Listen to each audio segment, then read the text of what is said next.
1993년 10월 17일 강원도 인제군의 한 산길은 짙은 안개로 뒤덮여 있었다. 오전 11시 42분 마을 주민 한 명이 경찰서에 전화를 걸었다. 그는 산길 입구 근처에서 찢어진 웨딩드레스 조각과 붉게 얼룩진 천을 발견했다고 진술했다. 신고는 접수 후 긴급 사건으로 분류되었다. 근처에서는 당일 결혼식을 올린 한 부부가 사진 촬영을 하고 있었다는 제보가 이미 들어와 있었다. 현장에 출동한 형사과 수사팀은 길목에서 차량이 회전한 흔적, 드레스 조각, 그리고 미세한 혈흔을 확인했다. 사고 흔적이라고 단정할 수 없는 정돈된 배치였다. 첫 현장 기록에는 계획된 행위 가능성 있음이라는 문장이 남았다. 사라진 사람은 김연아, 28세, 인제군 출신 여성으로 이날 오전 남편 강도진과 함께 야외 사진 촬영을 마친 직후 실종되었다. 촬영 인원 3명과 동행한 메이크업 아티스트는 모두 그녀가 11시 30분경 혼자 화장실에 다녀오겠다며 산길 옆 오솔길로 걸어 들어간 것을 보았다고 진술했다. 그 후 돌아오지 않았다. 남편은 10분 뒤 그녀를 찾으러 갔으나 조각난 드레스와 이상한 흔적만을 발견했다고 진술했다. 경찰은 최초 목격 시점과 신고 시점 사이의 12분간에 무언가 결정적인 일이 벌어졌다고 판단했다. 초동 수사 단계에서 가장 먼저 수집된 증거는 드레스의 일부와 핏자국이 묻은 흙덩이, 그리고 길가에 떨어진 흰 장갑 한 짝이었다. 현장 주변에는 싸움의 흔적이나 발자국이 명확히 남아있지 않았다. 오히려 정돈된 느낌이 강했다. 수사관들은 산길을 따라 일정한 간격으로 배치된 물품들을 발견했다. 드레스 조각, 장갑, 리본이 일정한 방향으로 나열되어 있었고, 이는 자연스럽게 흘리거나 떨어뜨린 흔적과는 달랐다. 누군가 고의적으로 동선을 남겼을 가능성이 제기되었다. 오후 1시 15분, 경찰 헬기와 수색견이 동원되어 주변 일대 수색이 시작되었다. 하지만 3시간이 지나도록 김연화의 흔적은 발견되지 않았다. 날씨는 오후 들어 더욱 흐려졌고 안개는 시야를 거의 가릴 정도로 짙어졌다. 수사본부는 실종 가능성을 전제로 수색을 확대하면서 동시에 살인이나 납치의 가능성을 열어두었다. 실종 당시 그녀가 착용한 웨딩드레스와 신발은 현장에서 일부만 발견되었고 신체와 관련된 그 어떤 흔적도 나오지 않았다. 오후 4시 20분 강도진은 경찰서에서 1차 참고인 조사를 받았다. 그는 진술에서 연아가 산속으로 혼자 들어갔다고 반복했다. 감정 변화는 거의 없었고 수사관의 질문에 일정한 간격으로 대답했다. 조사관은 그의 손목에서 긁힌 자국 2군데를 확인하고 사진을 남겼다. 강도진은 수색 중에 나뭇가지에 긁힌 것이라고 설명했지만 수사관들은 이를 독립증거로 확보했다. 오후 5시 40분 경찰은 현장을 봉쇄하고 증거 확보 절차에 들어갔다. 주변 2km 반경의 차량과 인원을 전수조사하는 방침이 내려졌다. 사건 발생 직후부터 분위기는 단순 실종 사건과는 달랐다. 신부가 결혼식 직후 사라졌다는 점, 혈흔이 발견된 점, 현장에 정돈된 물품이 남겨졌다는 점이 경찰 내부에서 중대한 범죄 가능성으로 받아들여졌다. 수사 기록에는 우발적 사고 가능성 낮음이라는 문장이 명시되었다. 실제로 결혼식 사진팀과 메이크업 아티스트는 모두 그녀는 아무런 이상 징후 없이 오솔길로 들어갔다고 진술했으며 당시 현장에는 외부인 출입이 드물었다. 주변 도로 CCTV는 설치되지 않은 시기였고 교통량도 적었다. 범행이나 실종이 발생해도 즉각적인 추적이 불가능한 지점이었다. 오후 6시 10분 형사과는 특별 실종으로 등급을 상향하고 야간 수색을 개시했다. 결혼식이 열렸던 마을 회관 앞에는 언론이 몰려들기 시작했다.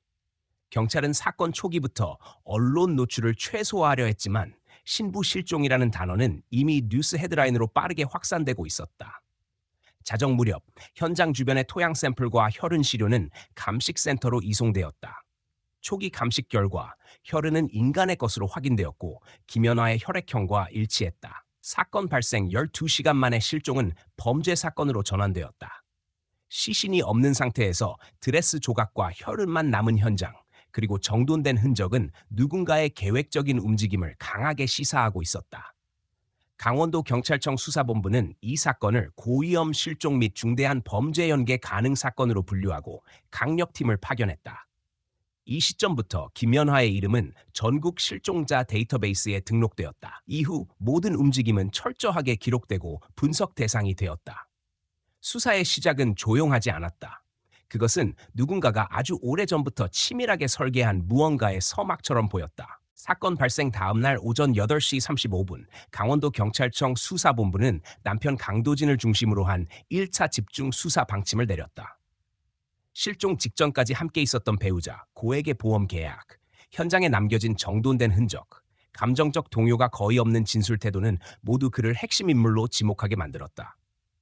보험 가입일은 1993년 9월 15일로 실종 한 달 전이었다. 수령액은 4천만 원.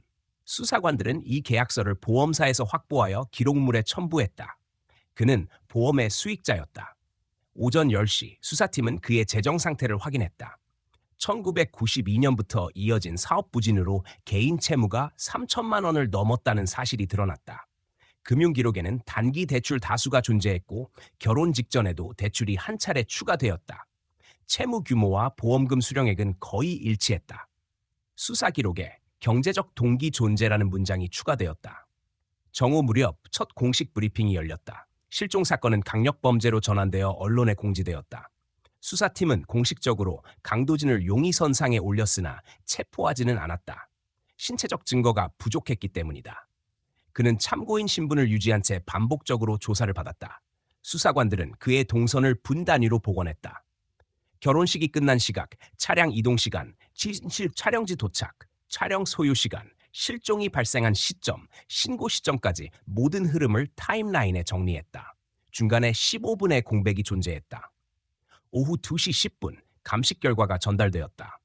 현장에서 발견된 혈흔은 김연화의 것과 동일했고 드레스 조각에서 나온 절단면은 날카로운 도구에 의해 잘린 흔적이었다. 단순한 찢김이 아니었다. 자연스러운 실종이나 사고 가능성은 현저히 낮아졌다. 수사본부는 그를 사실상 핵심 용의자로 규정했다. 오후 3시 경찰은 촬영팀과 메이크업 담당자 3명을 추가로 조사했다. 모두 실종 직전까지 특이한 행동이 없었다고 진술했다. 수사팀은 오히려 강도진의 행동에서 이상한 정황을 발견했다. 그는 신고 직전 차량을 이동시켰고 신고 후 다시 제자리로 차량을 돌려놓았다. 이동 시간은 6분. 경찰은 이 공백의 이유를 규명하기 위해 현장 주변의 토양, 타이어 자국, 차량 내부를 정밀 조사했다. 차량 내부에선 흙먼지와 섬유 조각이 검출되었다. 오후 6시 수사본부는 신변 확보 명령을 내리고 강도진에 대한 출국 금지 조치를 시행했다. 공식 체포는 아니었지만 사실상 감시 대상이 되었다. 그의 주변 인물 6명이 조사 대상에 포함되었다. 동료, 지인, 채권자까지 모두 연락망이 확인되었다. 수사 방향은 금전적 동기를 가진 계획적 실종으로 정리되었다. 밤 9시 30분 국과수 1차 분석 결과가 수사본부에 도착했다.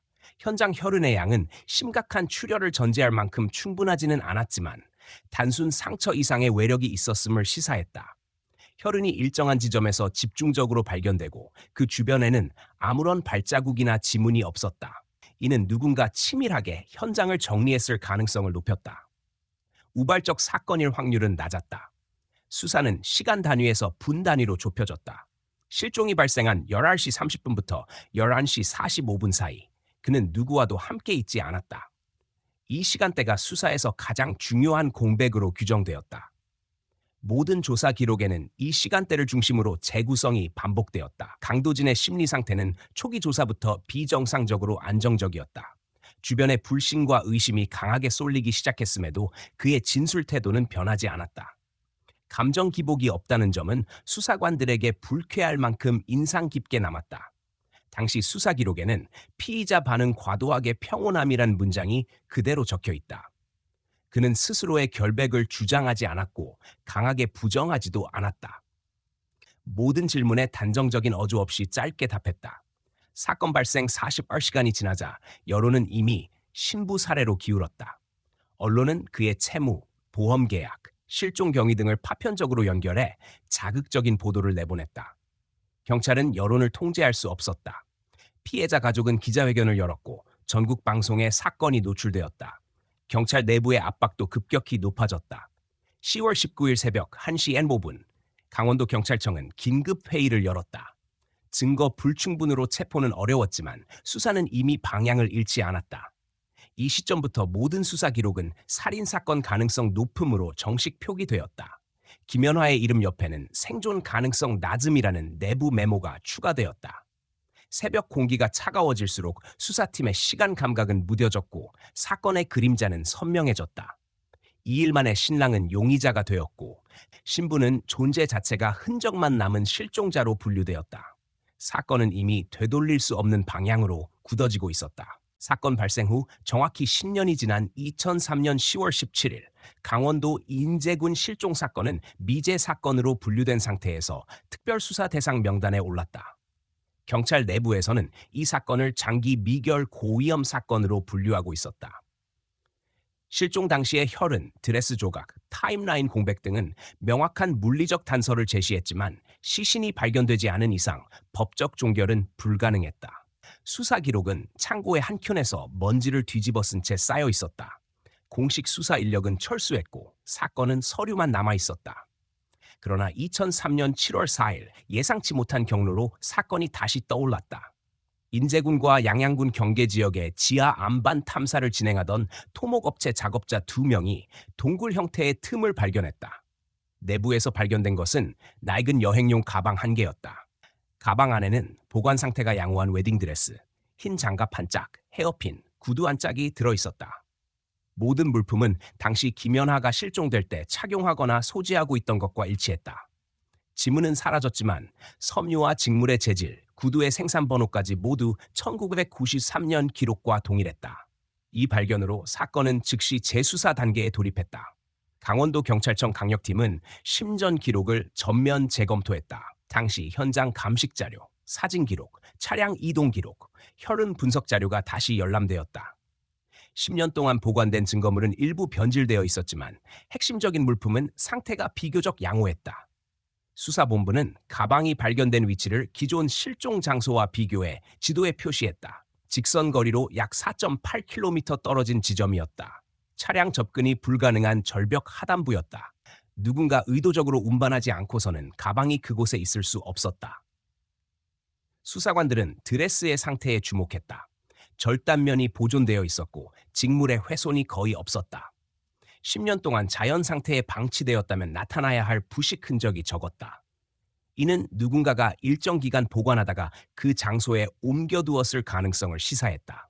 수사 보고서에는 발견 시점 이전에 제3자가 재배치했을 가능성 있음이라는 문장이 기록되었다. 7월 8일 경찰은 사건 당시 용의자로 지목되었던 강도진의 거주지와 재정 상황을 다시 조사했다. 그는 인제군을 떠나 경기도 남양주시 외곽에서 혼자 생활하고 있었다. 결혼 후 몇 년간 지속된 채무는 개인회생 절차로 정리되었고 일정한 직업도 없는 상태였다. 그는 여전히 참고인 신분이었지만 수사 기록에서 그의 이름은 여전히 굵은 빨간 줄로 표시되어 있었다. 재조사 명령이 떨어졌다. 동시에 수사팀은 사건 발생 후 10년 동안 인제군 지역에서 발생한 유사한 실종 및 부패 사건을 모두 대조했다. 결과적으로 김연화 사건과 직접적인 연관이 있는 기록은 없었다. 그러나 이 발견은 사회적 관심을 다시 불러일으켰다. 지방 언론은 신부 실종 사건, 10년 만에 드레스 발견이라는 제목으로 사건을 집중 보도했다. 여론은 다시 강도진에게 향했다. 그는 이미 한때 전국적인 혐의의 중심에 있었고 이번에도 마찬가지였다. 수사본부는 가방의 발견이 우연일 가능성을 배제했다. 정밀 감식 결과 드레스 내부에서 미세한 소금기와 조개 껍질 잔여물이 검출되었다. 이는 내륙산지와는 맞지 않는 성분이었다. 물품이 한 번 이상 바다 근처로 옮겨졌음을 의미했다. 수사 방향은 단순 산악 실종이 아니라 사후 조작으로 이동했다. 누군가가 시간차를 두고 증거를 재배치했다는 가설이 수사 기록에 주축이 되었다. 7월 15일 국립과학수사연구소에 보고서가 도착했다. 드레스에서 발견된 섬유 미세 입자 중 일부는 해안가 주거지에서 흔히 검출되는 성분과 일치했다. 이로써 가방이 실종 직후부터 그 자리에 있었을 가능성은 사실상 사라졌다. 수사팀은 새로운 인물을 용의선상에 올리기 시작했다. 당시 현장 부근에서 활동하던 등산 안내인, 택시기사, 인근 숙박업소 관계자 전원이 조사 대상이 되었다. 이 시점부터 수사는 단순히 과거의 미제 사건이 아니라 장기간 은폐된 범죄 가능성으로 전환되었다. 10년 전과 달리 수사 기술은 발전해 있었고 과거의 허점은 드러나기 시작했다. 특히 초기 수사 단계에서 우발적 실종으로 좁혀진 판단이 여러 가능성을 배제했음을 확인한 수사관들은 내부 문서를 재정리하며 조사 범위를 확대했다. 여름이 끝나갈 무렵 김연화의 이름은 다시 전국 실종자 데이터베이스 상단에 올랐다. 경찰 내부에선 이미 이 사건을 장기 계획된 범죄로 가정하고 있었다. 실종, 증거 은폐, 시간차 재배치까지 이어지는 정황은 우발적 사건의 범위를 벗어나 있었다. 기록에는 이렇게 적혀 있었다. 사건은 살아있다. 누군가는 여전히 이 사건을 관리하고 있다. 강원도의 조용한 산길에서 시작된 실종은 10년 만에 다시 심장부로 돌아왔다. 세월은 증거를 희미하게 만들었지만 사라지게 하지는 않았다. 누군가의 손길이 남은 채 사건은 정지된 시간이 아니라 느리게 움직이는 긴 그림자가 되어 있었다. 2004년 2월 11일 강원도 경찰청 강력 1팀은 김연화 실종 사건의 재수사 전담팀을 정식 발족했다. 수사 기록은 과거와 달리 디지털화되어 체계적으로 분석되었고 재조사 범위는 단순 용의자를 넘어 주변 환경 전체로 확대되었다. 가장 먼저 검토된 자료는 당시 현장 부근 숙박업소 명단과 교통수단 이용 기록이었다. 1993년 10월 16일부터 18일까지 인제군 일대에 숙박한 인원 명단 87명이 다시 확인되었다. 10년 전에는 확인되지 않았던 이름 한 개가 수사관들의 주목을 받았다. 오세혁, 44세, 당시 산악 안내인으로 등록된 인물이었다. 이름이 기록된 숙박업소는 실종 현장에서 2.3km 떨어진 민박집이었다. 숙박 명부에는 혼자 투숙한 것으로 적혀 있었고 퇴실 시간은 실종 발생 다음 날 새벽 5시로 기재되어 있었다. 초기 수사에서 이 인물은 참고조차 되지 않았다. 당시 수사 방향이 남편을 중심으로 한 협소한 구조였기 때문이다. 재수사팀은 이 누락된 인물의 행적을 조사 대상으로 올렸다. 2월 13일 오세혁의 과거 행적이 정리되었다. 1980년대 후반부터 강원도 일대에서 산악 안내와 차량 운전을 병행했고 1993년 이후 돌연 이 사업을 접고 속초에 소규모 부동산을 매입했다. 정확한 자금 출처는 불분명했다. 부동산 취득 시점이 실종 사건 발생 직후와 겹쳐 있었다. 금융기록엔 대출 이력이 없었다. 수사 기록에는 경제적 이익 가능성 있음이라는 문장이 추가되었다. 2월 17일 재수사팀은 오세혁의 전입 기록과 부동산 소유 관계를 추적했다. 당시 그의 이름으로 등록된 건물은 속초 해안 근처의 단층 건물 한 채였다. 부동산 등기상 자금 출처는 개인 자금으로만 기재되어 있었고 입금 내역은 확인되지 않았다. 이 지점에서 사건의 방향은 과거의 단일 용의 선상에서 다중 연결망으로 확장되었다. 3월 2일 수사팀은 당시 사건 자료와 새로 발견된 가방의 위치를 기반으로 지형 분석을 실시했다. 실종 장소와 가방이 발견된 지점, 속초 부동산 위치까지 연결되는 선은 특정 도로 축과 일치했다.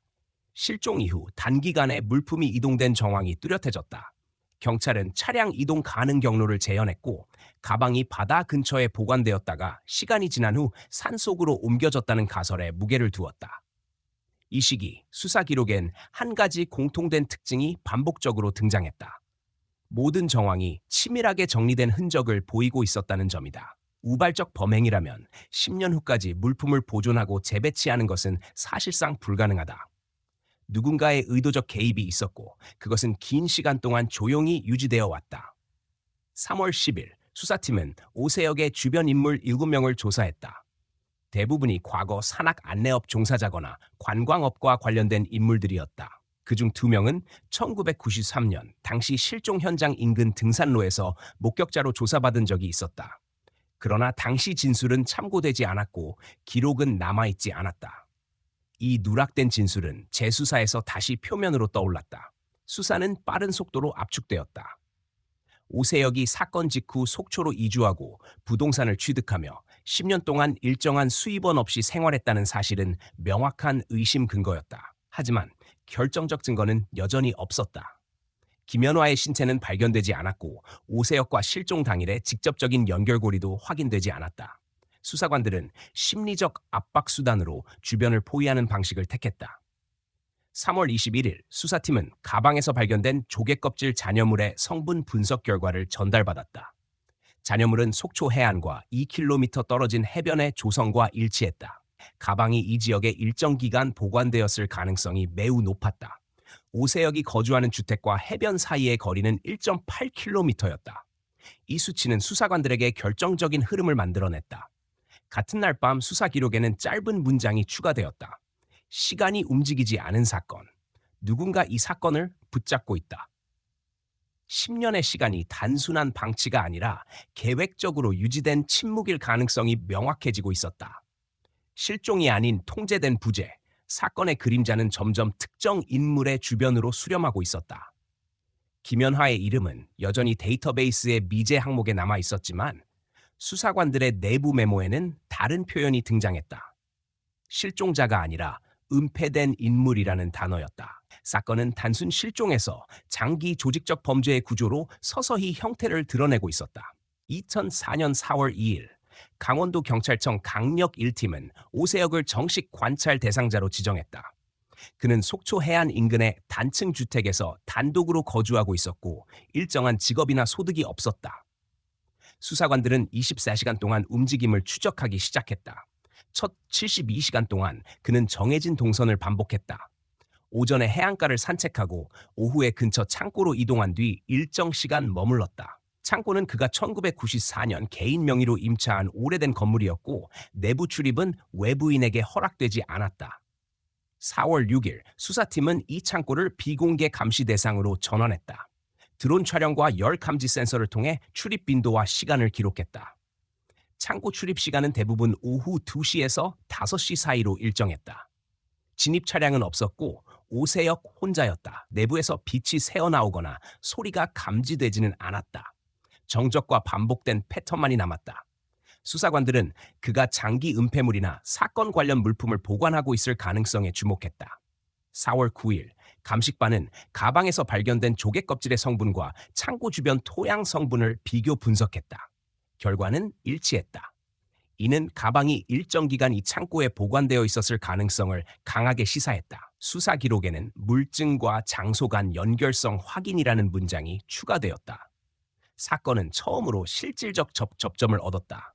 4월 12일 수사본부는 오세혁의 재정 기록을 다시 확보했다. 그는 실종 직후인 1993년 11월 1,900만 원 상당의 현금을 입금받은 기록이 있었다. 출처는 불명. 이 자금으로 속초 부동산을 매입한 것으로 확인되었다. 10년 동안 세금 체납이나 금융활동이 거의 없었다. 일정한 수입 없이 생계를 유지한 흔적은 오직 이 초기 자금뿐이었다. 수사관들은 이 자금이 실종 사건과 연결되어 있을 가능성을 배제하지 않았다. 4월 15일 감시 과정에서 오세혁이 창고로 들어간 후 약 40분 동안 불빛이 감지되었다. 10년 동안 침묵해온 흔적이 움직이기 시작한 순간이었다. 이 시점부터 수사팀은 사건의 성격을 장기 은폐 가능성이 높은 범죄로 상향 조정했다. 4월 18일 창고 인근의 토양 시료에서 드레스와 동일한 종류의 섬유 미세 입자가 검출되었다. 감식팀은 이 결과를 보고서에 명시했고 강원도 경찰청은 법원에 압수수색 영장을 신청했다. 실종 10년 만에 처음으로 물리적 증거와 특정 인물이 직접 연결되었다. 4월 21일 수사팀은 오세혁의 과거 통신 기록과 차량 운행 내역까지 전면 조사에 들어갔다. 1993년 10월 16일부터 20일까지의 운행 기록에서 그의 차량이 인제군과 속초 사이를 2차례 왕복한 사실이 확인되었다. 이동 시간은 실종 시점과 거의 일치했다. 차량, GPS나 CCTV가 존재하지 않았던 시기였지만 도로 통행료와 연료 결제 기록이 이를 뒷받침했다. 수사 기록엔 시간축 정합성 확보라는 단어가 기록되었다. 4월 25일 압수수색 영장이 발부되었다. 수사팀은 오세혁의 부동산과 창고를 동시다발적으로 수색했다.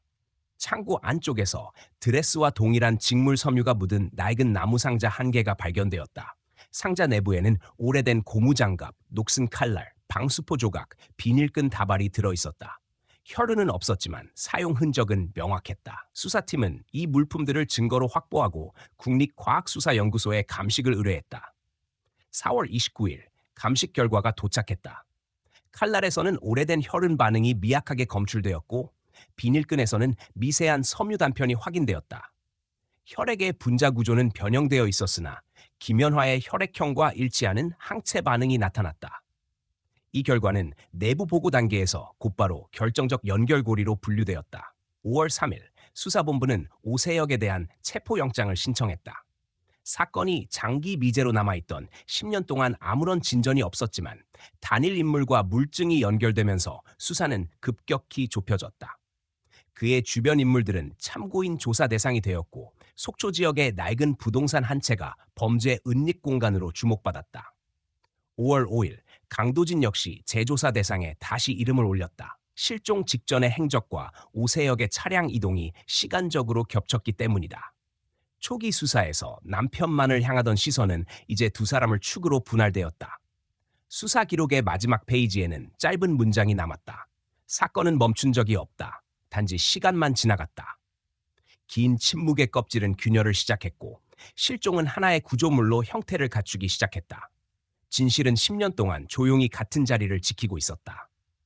2004년 5월 7일 강원도 경찰청 강력 1팀은 오세혁을 체포했다. 체포 시각은 오전 6시 45분이었다. 그는 별다른 저항 없이 연행되었다.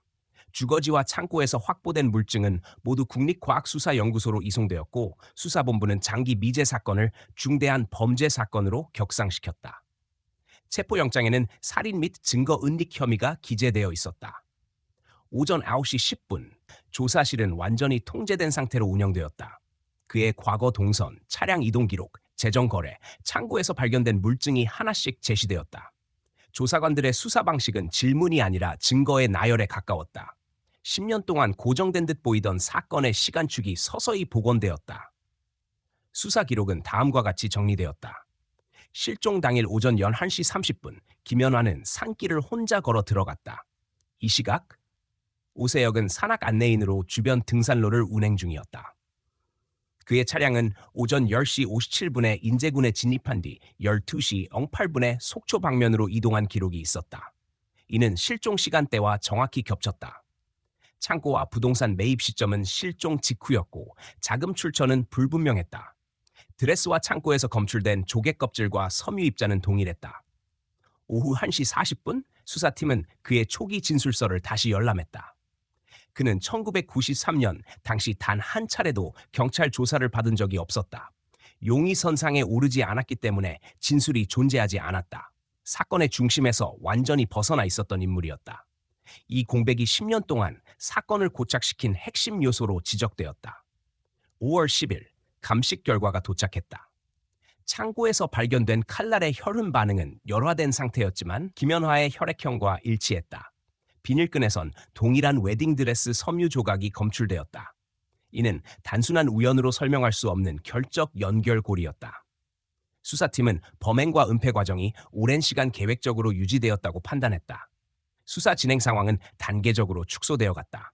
사건의 범인은 인제군 산길, 속초 창고, 오세혁의 차량 3지점으로 수렴했다. 여기에 강도진의 시간 공백이 교차되면서 사건 구조가 완성되었다. 범죄는 공간적으로 단순했고 시간적으로 정밀했다. 5월 12일 수사팀은 강도진을 참고인 신분으로 소환했다. 10년 전 수사 당시 의심받았던 인물이었다. 그는 실종 직후 보험금을 수령하지 못했고 재정 상태는 파탄에 가까웠다. 그의 차량과 오세혁의 차량이 실종 당일 같은 도로 구간에 있었음이 확인되었다. 단일 범행이 아니라 복수의 연계 가능성이 제기되었다. 수사 기록에는 공모 가능성 있음이라는 문장이 명시되었다. 그의 행적 조사에서 가장 큰 공백은 실종 직전 15분이었다. 10년 전에는 증거 부족으로 입증할 수 없었지만 재수사 과정에서 이 시간대의 차량 이동 경로가 복원되었다. 도로 요금 기록과 연료 구매 내역이 두 차량의 이동 시점을 나란히 표시하고 있었다. 오세혁의 차량이 선행했고 강도진의 차량이 그 뒤를 따랐다. 사건의 구조가 닫히는 지점이었다. 5월 15일 국립과학수사연구소의 최종 보고서가 접수되었다. 가방에서 검출된 조개 껍질, 창고 토양, 차량 하부의 잔류물 성분은 동일했다. 이는 가방이 처음부터 창고에 보관되었다가 뒤늦게 산속으로 옮겨졌음을 의미했다. 범행 이후 최소 2차례에 걸쳐 물증이 재배치되었다는 결론이 내려졌다. 장기 은폐 범죄의 전형적인 패턴이었다. 수사팀은 사건을 단순한 살인사건이 아닌 구조적 범죄로 규정했다. 가해자와 은폐자가 명확히 구분되지 않고 일정한 시간차와 역할 분담이 존재했다. 실종, 증거보관, 재배치, 침묵. 이 4단계가 사건의 뼈대를 이루고 있었다. 5월 18일, 경찰은 강도진에 대한 압수수색을 실시했다. 과거 수사에서는 확보되지 않았던 차량 내부 잔류물이 새롭게 채취되었다. 조개 껍질 잔여물과 유사한 성분이 소량 검출되었다. 두 차량이 같은 장소를 공유했을 가능성이 강화되었다. 수사 기록의 서술 방식이 달라졌다. 용의자라는 단어가 복수형으로 바뀌었다. 사건은 10년간 멈춰 있었지만 연결된 흔적은 사라지지 않았다. 모든 증거는 방향을 잃지 않고 동일한 두 사람에게 향하고 있었다. 5월 20일 수사본부 내부 보고서에는 짧은 문장이 남았다. 이 사건은 실종이 아니라 유지된 구조다. 10년 동안 침묵 속에서 누군가의 손에 의해 관리되고 있었고 그 구조가 균열을 드러내기 시작했다. 범행의 시점은 오래전이었지만 사건은 여전히 현재형으로 존재하고 있었다. 조사실의 조명은 변하지 않았다. 기록은 차곡차곡 쌓였고 시간은 역순으로 정리되었다. 오래된 실종의 껍질 안쪽에서 사건의 중심이 드러나고 있었다. 2004년 5월 23일 강원도 경찰청 수사본부는 사건의 구조를 최종적으로 도식화했다. 실종 직전의 이동 경로, 차량 동선, 창고와 가방의 이동, 두 인물의 시간 겹침이 일직선으로 정렬되었다. 10년 동안 산길과 해안, 창고 사이에 흩어져 있던 조각들이 하나의 축으로 수렴했다. 범행 당시의 시간대는 1993년 10월 17일 11시 30분에서 12시 20분 사이였다. 이 50분은 모든 사건의 핵심이었다. 5월 25일 경찰은 오세혁을 대상으로 한 심층 조사 과정에서 과거 실종 당일의 행적을 역순으로 재구성했다. 오전 10시 57분 차량 진입, 현장 부근 정차, 이후 속초 방면으로 이탈한 시점까지 시간의 빈틈이 존재하지 않았다. 그의 차량 하부에서 검출된 잔류물과 창고, 가방의 성분이 일치함에 따라 사건 개입이라는 판단은 명확해졌다. 그는 부인도 고발도 하지 않았으나 물증은 침묵하지 않았다. 5월 28일 강도진의 재조사가 시작되었다. 1993년 당시 핵심 용의자였으나 시신이 발견되지 않아 형사 절차가 중단됐던 인물이다. 수사팀은 그의 차량 이동 경로와 오세혁의 차량 경로가 정확히 겹치는 시점 두 군데를 확보했다. 오전 11시 43분 실종 지점에서 약 3.2km 떨어진 임도에서 첫 겹침, 오후 12시 08분 속초 방향 도로에서 두 번째 겹침이 확인됐다. 두 차량이 같은 시간, 같은 구간에 있었음을 입증할 수 있는 최초의 기록이었다. 6월 1일 국립과학수사연구소는 차량 내 섬유와 조개 껍질 잔류물에 대한 최종 감식 결과를 제출했다. 강도진 차량 내부에서 발견된 조개 껍질 성분은 창고와 가방에서 검출된 성분과 일치했고 차량 시트에서 미세하게 검출된 섬유는 웨딩드레스 직물과 동일했다. 실종 직후 가방이 창고로 옮겨졌다는 가설에 따라 강도진의 차량이 그 운반 경로 중 일부를 담당했을 가능성이 높게 평가되었다. 이 시점부터 수사팀은 사건을 단순한 살인 또는 납치로 규정하지 않았다. 범행과 은폐가 분리되어 있었고 공모의 흔적이 뚜렷하게 드러났다. 초기 단계에서 오세혁은 운반 및 은폐, 강도진은 피해자와의 접촉과 이동 경로를 담당한 것으로 분석됐다. 사건의 시간축은 정밀하게 설계되어 있었고 10년간 은폐된 이유는 구조 자체가 단순하지 않았기 때문이었다. 6월 5일 경찰은 두 사람을 동시에 조사 대상에서 용의자로 전환했다. 모든 수사 문서의 단어가 수정되었다. 실종은 범죄 사건으로, 단일 용의자는 공모 구조로 바뀌었다. 사건은 더 이상 오래된 미제 사건이 아니라 현재 진행형의 범죄로 취급되었다. 6월 8일 수사팀은 실종 당일 김연화의 이동 경로를 디지털 시뮬레이션으로 복원했다. 결혼식 직후 촬영지 도착, 산길 진입, 실종, 차량 이동, 창고 도착까지의 흐름이 48분 내에 가능함이 입증됐다. 인제군 산길에서 속초 해안까지의 거리와 소요 시간은 이 가설과 정확히 일치했다. 10년 전 수사에서 간과됐던 이 시간 계산이 이번 수사에서 사건의 핵심 증거로 작용했다. 6월 10일 검찰은 사건의 법적 구조를 검토했다. 시신이 발견되지 않았기 때문에 살인죄 적용은 불가능했지만 공모에 의한 실종 은폐, 증거인멸, 보험 사기 미수 등 다중 혐의 적용이 가능하다는 결론이 내려졌다. 수사팀은 이 방침에 따라 기록을 정리했고 오세혁과 강도진의 진술 불일치를 문서로 명확히 분리했다. 10년간 이어진 침묵이 구조적인 범죄의 흔적이라는 점이 부각되었다. 6월 15일 법원은 두 사람에 대한 구속영장을 발부했다. 경찰은 사건의 핵심 물증과 이동 경로, 시간대 일치, 재정 흐름, 은폐 장소를 모두 하나의 축으로 정렬해 보고서를 제출했다. 수사 기록에는 단 한 줄이 추가됐다. 사건의 본질은 실종이 아니라 의도된 침묵이다. 두 사람은 서로 다른 장소에 수감되었지만 수사 기록은 한 방향만을 가리켰다. 1993년 10월 17일에 50분, 그리고 10년간 유지된 구조. 범행은 오래전에 끝났지만 사건은 한 번도 끝난 적이 없었다. 강원도의 산길, 속초의 해안, 창고의 내부. 세 지점은 수많은 해를 건너 동일한 형태로 이어졌다. 사건은 침묵 속에서 부패하지 않고 고정되어 있었다. 범죄는 시간이 아니라 구조에 의해 살아남았다. 그 구조가 무너지기 시작한 것은 단지 10년이 흘렀기 때문이 아니었다. 유지하던 손이 느슨해졌기 때문이었다. 수사본부의 마지막 문장에는 반복되는 단어가 적혀 있었다. 침묵은 흔적을 지우지 않는다. 다만 늦게 드러날 뿐이다. 10년간 봉인되어 있던 사건의 심장이 다시 박동을 시작하고 있었다. 2004년 8월 2일 강원도 지방법원은 오세혁과 강도진에 대한 구속 기소를 확정했다. 혐의는 실종자 은닉, 증거인멸, 보험 사기 미수였다. 살인 혐의는 시신이 발견되지 않았다는 이유로 적용되지 않았다. 그러나 검찰은 정황과 물증의 축적을 통해 범죄 구조가 명확히 존재함을 입증했다. 두 사람은 한 사건 안에서 역할이 분리된 공모자로 규정되었다. 재판 과정은 단기간에 진행되었다. 증거의 성격이 분명했고 사건의 경위가 10년 동안 굳어 있었기 때문이다. 차량 이동 기록, 창고 물증, 가방 발견 지점, 조개 껍질 성분 분석, 섬유 감식 결과, 금융 흐름, 시간대 일치. 각각의 조각들은 독립적으로 존재했지만 결합되었을 때 하나의 형태를 만들었다. 법정에서 중요한 것은 부정할 수 없는 구조였다. 8월 25일 1심 판결이 선고되었다. 오세혁은 실종자 은닉 및 증거 인멸 혐의로 징역 15년형을 선고받았다. 강도진은 보험 사기 미수 및 공모 혐의로 징역 8년형을 선고받았다. 두 사람 모두 항소하지 않았다. 판결문에는 한 문장이 반복적으로 등장했다. 이 범죄는 폭력의 형태를 취하지 않았지만 시간이라는 도구로 설계되고 유지된 고의적 범죄이다. 판결 이후 사건은 전국적으로 보도되었다. 신부의 실종, 장기 은폐, 공모, 가방의 발견.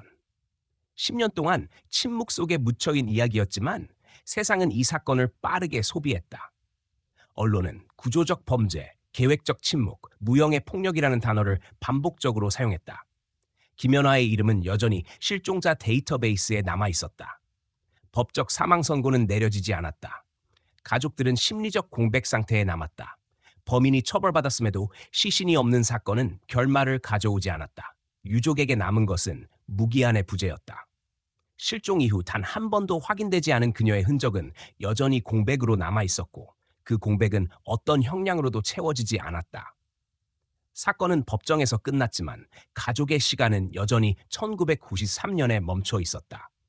사회적 파장은 길게 이어졌다. 이 사건은 실종이 범죄의 시작이자 가장 효과적인 은폐 수단이 될 수 있음을 드러냈다. 살인이라는 단어가 명시되지 않아도 구조적 침묵만으로 범죄는 지속될 수 있었다. 범죄가 단 한 번의 행위로 완성되는 것이 아니라 장기적으로 유지되는 상태일 수 있음을 보여준 사례였다. 법률계에서는 이 사건을 시간형 범죄로 분류했다. 살인이 증명되지 않았지만 물리적 증거와 정밀한 은폐 구조가 범죄 자체를 입증한 사례였다. 오세혁은 범죄 직후 침묵을 선택했고 강도진은 침묵에 기생했다. 범행은 실행보다 유지가 길었고 시간은 공범으로 기능했다. 그들은 10년 동안 법의 바깥에서 살아왔지만 사건은 단 한 번도 그들을 놓치지 않았다. 지역사회는 깊은 불신을 남겼다. 인제군 산길, 속초 해안, 창고. 이 세 지점은 사건의 이름으로 불리게 되었고 오랜 세월 지나도 사람들은 그곳을 불안한 눈으로 바라보았다. 실종과 침묵은 기억에서 쉽게 사라지지 않았다. 마을은 사람의 부재를 통해 범죄를 학습했다. 2004년 12월 15일 수사본부의 최종 보고서가 작성되었다. 보고서 마지막 장에는 단 한 줄만이 남았다. 이 사건은 폭발하지 않았다. 조용히 부패했다. 10년간 이어진 침묵은 폭발보다 치명적이었다. 범죄는 사회의 표면 아래에서 썩어갔고 아무도 그것을 감지하지 못했다. 시간은 범죄를 감추는 동시에 가장 정밀한 기록으로 남겼다. 아무것도 하지 않는 것, 아무 말도 하지 않는 것, 아무도 보지 못하게 하는 것. 그것이 두 사람의 범행 방식이었다. 살인은 입증되지 않았지만 시간 자체가 범행의 증거가 되었다. 사건은 법적 절차를 통해 종결되었지만 그 어떤 것도 완전히 닫히지 않았다. 가족의 부재, 지역의 흔적, 사회의 불신, 그리고 구조로 남은 침묵. 이 모든 것이 여전히 사건의 일부로 남아 있었다. 정의는 도착했으나 구원은 오지 않았다. 사건은 끝났지만 상처는 멈추지 않았다. 범죄가 인간의 욕망에서 비롯되었다면 그것을 유지시킨 것은 인간의 자존심이었다. 범죄는 단 한 번의 선택이 아니라 긴 시간에 걸친 고집이었다. 그리고 그 고집의 대가는 무겁고 조용했다. 사건의 마지막 기록에는 이렇게 적혀 있었다. 도덕의 경계를 넘는 순간, 시간은 공범이 된다. 1993년 10월 17일의 50분은 10년 동안 부패했고 침묵했고 결국 드러났다. 그리고 그 시간은 영원히 끝나지 않는 사건의 중심으로 남았다. 여러분, 오늘도 끝까지 시청해 주셔서 진심으로 감사합니다. 우리가 방금 함께한 이야기는 단순한 사건의 재구성이 아니라 인간이 만들어낸 구조와 침묵, 그리고 그 안에서 흘러간 시간에 대한 기록입니다. 이런 이야기를 마주할 때마다 느끼게 되는 건 범죄는 때로 폭발적으로 터지는 것이 아니라 조용히 스며들어 오래 지속된다는 사실입니다. 우리가 잊고 있는 사이에도 누군가의 삶은 그 시간 속에 멈춰 있고 누군가는 침묵을 선택합니다. 그 침묵이 과연 하나의 방패였을까요? 아니면 공범이었을까요? 진실이 드러나는 데 걸린 시간만큼 사람들의 마음에도 길고 무거운 흔적이 남습니다. 여러분은 이 사건을 통해 어떤 생각이 드셨나요? 만약 이런 상황이 우리 사회의 어딘가에서 다시 벌어진다면 우리는 무엇을 바꿀 수 있을까요? 진실을 지연시키는 침묵과 맞서는 건 결국 우리 모두의 책임일지도 모릅니다. 여러분의 생각과 감정을 댓글로 남겨주세요. 서로의 시선이 모일 때 우리는 범죄 너머의 현실을 조금 더 깊이 들여다볼 수 있을 것입니다. 시청해주셔서 감사합니다.